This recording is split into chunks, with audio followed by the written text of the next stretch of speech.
Stephen Covey की ये किताब 1989 में लिखी गई थी, लेकिन आज भी ये दुनिया की सबसे ज्यादा पढ़ी जाने वाली सेल्फ हेल्प बुक्स में से एक है। इस किताब को अब तक 40 मिलियन से ज्यादा लोग पढ़ चुके हैं। स्टीफन कॉवी कहते हैं कि ज्यादातर सेल्फ हेल्प बुक्स सिर्फ पर्सनालिटी एथिक्स पर फोकस करती हैं, यानी बाहरी चीजें जैसे कैसे बोलें, कैसे दिखें, कैसे इम्प्रेस करें। लेकिन असली और लास्टिंग सक्सेस आती है कैरेक्टर एथिक्स से, यानी आपके अंदर के वैल्यूज, प्रिंसिपल्स और कैरेक्टर से।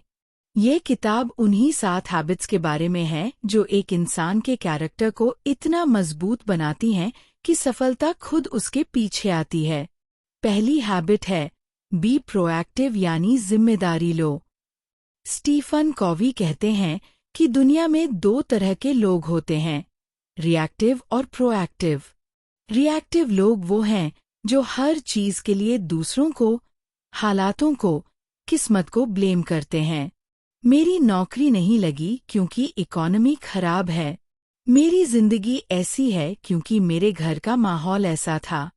प्रोएक्टिव लोग वो हैं जो कहते हैं, चाहे हालात कैसे भी हों, मैं अपनी चॉइस खुद करूंगा।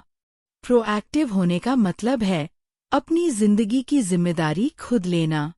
जो होता है उसे नहीं बदल सकते, लेकिन उस पर अपना रिस्पॉन्स जरूर चूज कर सकते हैं। दूसरी हैबिट है begin with the and in mind, यानी पहले मंजिल तय करो। स्टीफन कॉवी कहते हैं कि हर चीज 2 बार बनती है, पहले दिमाग में, फिर हकीकत में। एक आर्किटेक्ट पहले ब्लूप्रिंट बनाता है, फिर घर बनता है। एक राइटर पहले स्टोरी सोचता है, फिर लिखता है। इसी तरह अपनी जिंदगी जीने से पहले ये तय करो कि आप अपनी जिंदगी के आखिर में क्या देखना चाहते हो। स्टीफन कॉवी एक बहुत पावरफुल एक्सरसाइज देते हैं। कल्पना करो कि आपका फ्यूनरल हो रहा है और आपके करीबी लोग आपके बारे में बोल रहे हैं। वो क्या कहे आप चाहते हो? वही आपकी असली मंजिल है। तीसरी हैबिट है पुट फर्स्ट थिंग्स फर्स्ट, यानी पहले जरूरी काम करो। स्टीफन कॉवी एक बहुत फेमस टाइम मैनेजमेंट मैट्रिक्स देते हैं जिसमें 4 क्वाड्रेंट्स हैं। पहला क्वाड्रेंट अर्जेंट और इम्पॉर्टेंट, जैसे कोई क्राइसिस, डेडलाइन। दूसरा क्वाड्रेंट नॉट अर्जेंट लेकिन इम्पॉर्टेंट, जैसे प्लानिंग, रिलेशनशिप्स, हेल्थ, लर्निंग। तीसरा क्वाड्रेंट अर्जेंट लेकिन नॉट इम्पॉर्टेंट, जैसे ज्यादातर ईमेल्स, मीटिंग्स, फोन कॉल्स। चौथा क्वाड्रेंट नॉट अर्जेंट और नॉट इम्पॉर्टेंट, जैसे time pass, social media scrolling. Stephen Covey कहते हैं कि सफल लोग ज्यादातर वक्त दूसरे क्वाड्रेंट में बिताते हैं, जो अर्जेंट नहीं है लेकिन इम्पॉर्टेंट है। यही वो क्वाड्रेंट है जहां असली ग्रोथ होती है। चौथी हैबिट है थिंक विन विन, यानी सबकी जीत के बारे में सोचो। ज्यादातर लोग जिंदगी को एक कंपटीशन की तरह देखते हैं, अगर मैं जीता तो दूसरा हारा। लेकिन स्टीफन कॉवी कहते हैं कि यह सोच गलत है। असली सफलता तब आती है जब दोनों पार्टीज जीतती हैं। बिजनेस में, रिश्तों में, निगोशिएशंस में हमेशा ऐसा सल्यूशन ढूंढो जो दोनों के लिए फायदेमंद हो। जो लोग विन विन सोचते हैं वो लंबे समय तक ज्यादा सक्सेसफुल रहते हैं क्योंकि लोग उन पर ट्रस्ट करते हैं। 5वीं हैबिट है seek first to understand then to be understood, यानी पहले समझो फिर समझाओ। स्टीफन कॉवी कहते हैं कि हम में से ज्यादातर लोग सुनते नहीं, बस रिप्लाई करने का इंतजार करते हैं। जब कोई बात करता है तो हम पहले से सोचने लगते हैं कि हम क्या जवाब देंगे। यह ऑटोबायोग्राफिकल लिसनिंग है, यानी हम दूसरे की बात को अपने एक्सपीरियंस के फिल्टर से देखते हैं। स्टीफन कॉवी कहते हैं एम्पैथेटिक लिसनिंग सीखो।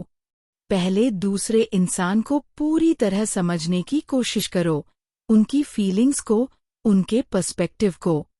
जब आप ऐसा करते हो तो रिश्ते गहरे होते हैं और कम्युनिकेशन बेहतर होती है।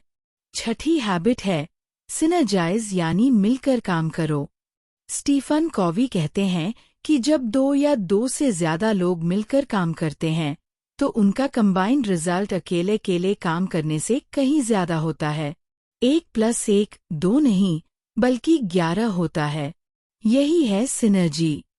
हर इंसान की अपनी स्ट्रेंथ्स होती हैं। जब अलग अलग स्ट्रेंथ्स वाले लोग मिलते हैं तो एक ऐसा रिजल्ट आता है जो अकेले कोई नहीं कर सकता था। इसीलिए टीम वर्क इतनी पावरफुल होती है और इसीलिए डाइवर्सिटी एक स्ट्रेंथ है, कमजोरी नहीं। 7वीं और आखिरी हैबिट है शार्पन द सॉ, यानी खुद को हमेशा तैयार रखो। स्टीफन कॉवी एक बहुत सिंपल लेकिन पावरफुल एग्जाम्पल देते हैं। एक लकड़हारा पूरे दिन एक पेड़ काट रहा है, लेकिन उसकी आरी की धार कमजोर है। उससे कोई कहता है, अपनी आरी तेज करो। वो कहता है, मेरे पास वक्त नहीं, मुझे पेड़ काटना है।